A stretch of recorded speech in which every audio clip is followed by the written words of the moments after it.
हाँ, आज आप जगी जगी बातचीत कराना जगह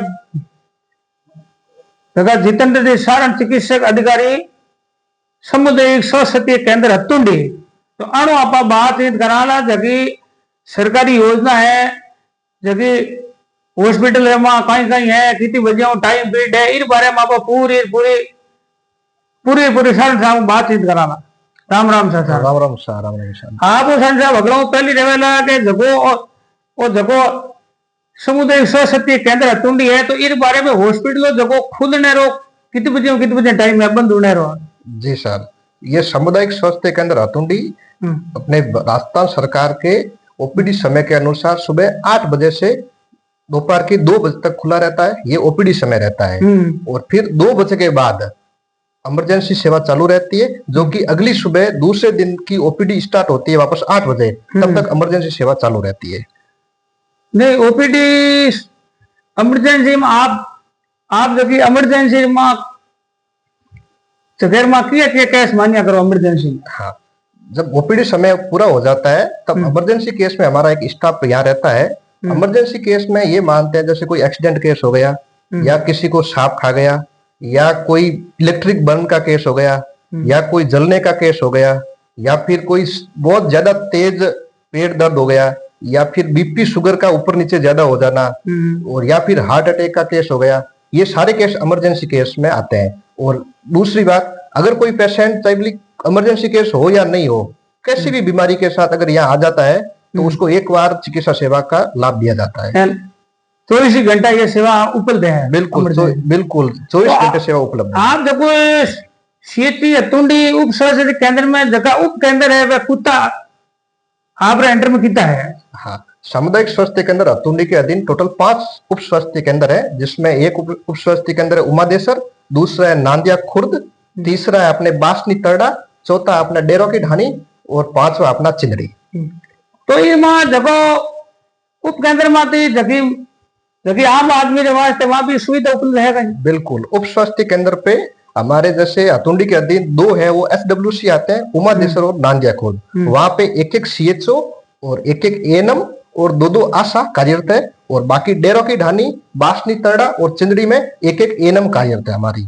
वहां पे लगभग 100 से अधिक दवाइयों का वितरण किया जाता है और वहां पे इस हॉस्पिटल के मुकाबले थोड़ी कम सेवा लेकिन सारी सेवाएं उपलब्ध है। नॉर्मल सर्दी जुकाम खांसी या फिर गर्भवती महिलाओं की सेवा या बच्चों को कोई टीकाकरण की सेवा या बच्चों को किसी प्रकार की दवाई, वो सारी उपलब्ध रहती है उप स्वास्थ्य केंद्र पे। वहाँ उप स्वास्थ्य केंद्र में जगह टाइम में भी बिल्कुल उप स्वास्थ्य केंद्र का समय भी इसी हॉस्पिटल के समय के सेम ही रहता है। सुबह 8 बजे खुलता है और दोपहर को 2 बजे बंद होता है, तब तक सारी सेवा उपलब्ध रहती है। वहाँ कोई इमरजेंसी वगैरह उठे तो नहीं, वहाँ उप स्वास्थ्य केंद्र पे इमरजेंसी केस अगर कोई गर्भवती महिला का कोई केस होता है तो वहां पे कार्यरत एएनएम देखती है इमरजेंसी केस में, और अगर कोई बड़ा केस होता है तो फिर उसको सीएससी के लिए रेफर कर दिया जाता है। तो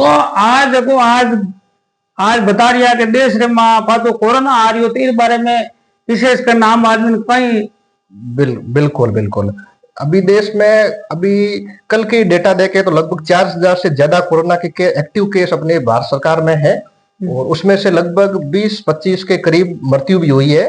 लेकिन ये जो भी नया कोरोना का वेरिएंट आया JN1, ये ज्यादा पुराने वाले कोरोना की तरह इतना खतरनाक नहीं है। नॉर्मल इसमें सर्दी जुकाम होता है या नाक का बहना, खांसी आना, पेट दर्द, दस्त और हल्का बुखार रहता है। इसमें अपने सब कोई सावधानी बरतने का ही कहना चाहूंगा, क्योंकि अपने पुराने 2021-2020 में अपने वो कोरोना का रूप देखा था, कितना खतरनाक हो सकता है वो कोरोना। उसके आधार पे अपने को इस समय सावधानी बरतनी चाहिए। भीड़ भाड़ के इलाकों में नहीं जाना चाहिए। कहीं भी जाते हैं तो मास्क या मुंह पे कोई कपड़ा बांधने के रखना चाहिए। बाहर से घर आते हैं तो एक बार साबुन से हाथ धोना चाहिए। और दूसरी बात, अगर कोई ऐसा कोई सर्दी जुकाम का केस हो जाता है अपने परिवार में या खुद को, तो एक बार अपने नजदीकी सरकारी हॉस्पिटल में एक बार आके चेक करवाना चाहिए। आप डिलीवरी का सुविधा है विशेष? बिल्कुल, यहाँ पे डिलीवरी की सुविधा पूरी 24 आवर्स चालू है। यहाँ पे अपना एक स्टाफ 24 आवर्स सिर्फ डिलीवरी के लिए ही कार्यरत है। अगर यहाँ पे कोई भी डिलीवरी जैसे माना जटिल भी डिलीवरी होती है तो उसको भी यहाँ करवाते हैं। अगर माना नहीं होती है तो फिर यहाँ से उनको रेफर किया जाता है। तू अड्डी आपरे तुंडी सीट जांचा कौन कौन सी है? बिल्कुल, सीएचसी हथुंडी में टोटल अभी आज की डेट में 13 प्रकार की जांचें होती है, जिसमें शुगर जांच है, दूसरी अपने पेशाब की जांचें होती है, हीमोग्लोबिन की जांच होती है, हेपेटाइटिस की जांच होती है, सिफिलिस की जांच होती है, यूपीटी की जांच होती है और अपने एचआईवी की जांच होती है। और इसके अलावा भी 2-3 जांचें और है, वो भी होती है। अभी यहाँ पे टोटल 13 प्रकार की जांचें होती है। सीएचसी पे लगभग 37 प्रकार की जांचें होनी चाहिए। वहां पे अभी अभी अपने पास सीबीसी मशीन और लैब टेक्नीशियन उपलब्ध नहीं है, इसको भी जल्दी से जल्दी चालू करवा दिया जाएगा। इरमा कोई रिचार्ज वगैरह लगे या सब जांचा फ्री है? नहीं, सारी जांचें फ्री है। यहाँ हॉस्पिटल में एंट्री होने से एग्जिट होने तक सारी सुविधाएं फ्री है जी। नहीं अटा तुंडी में आप जगह मरीजारी कोई ज्यादा ज्यादा अगर गंभीर रोग हुए तो भर्ती होने की भी सुविधा है? बिल्कुल, अटे अब रास्ता सरकारी योजना है मुख्यमंत्री आयुष्मान आरोग्य योजना, जिसके अधीन अपन यहाँ पे भर्ती करते हैं और भर्ती करने के बाद उसका सारा इलाज फ्री होता है जी। गर्भवती महिला की सुविधा कहीं कहीं है? अपने क्षेत्र, अपना हथुंडी का जो क्षेत्र आता है ना, उसमें अगर कोई भी महिला गर्भवती होती है तो हमारी एएनएम और आशा उसको खुद ही डिटेक्ट कर लेती है, उसके घर जाती है, उसका रजिस्ट्रेशन करती है और हमारे यहाँ पे एक पीसीटीएस आईडी है, उसके ऊपर उसका रजिस्ट्रेशन होता है। फिर हम उसको महीने के महीने उसकी जांचें करते हैं और फिर जब 3 महीने की प्रेग्नेंट हो जाती है महिला तो उसको यहाँ पे लाके कूपन दिया जाता है, जिसको माँ वाउचर कहते हैं, जो अभी राजस्थान सरकार ने एक नई योजना की है माँ वाउचर नाम की, जिसमें प्राइवेट हॉस्पिटल में एक सोनोग्राफी हम फ्री करवाते हैं। यहाँ से जो कूपन जनरेट होता है, फिर नजदीकी जो भी प्राइवेट सोनोग्राफी सेंटर है वहां से फ्री सोनोग्राफी होती है और महिला प्रेग्नेंट होने से लेकर डिलीवरी तक सारी सुविधा यहाँ फ्री रहती है। तो अब आपके को टीकाकरण वो दिवस है कब, कई तारीख है? जनरली अपने उप स्वास्थ्य केंद्रों पे टीकाकरण दिवस गुरुवार को मनाया जाता है। हर गुरुवार को उप केंद्र पे, आंगनबाड़ियों पे, अपने सीएचसी पे टीकाकरण दिवस होता है। और टीकाकरण इसलिए जरूरी है क्योंकि टीकाकरण से खूब सारी बीमारियां होती है जिसको अपन रोकथाम कर सकते हैं। जैसे शुरू में बच्चा जन्मता है तब बीसीजी का टीका लगता है। बीसीजी का टीका लगने से बच्चे को आगे उम्र तक टीबी होने का खतरा कम हो जाता है। जैसे मिजल्स के टीके लगते हैं, पोलियो के टीके लगते हैं। पोलियो के टीके से देखो पूरा भारत सरकार ने पूरे पोलियो को नष्ट कर दिया था। यहाँ से 2011 में अपना देश पोलियो इरेडिकेटेड हो गया था।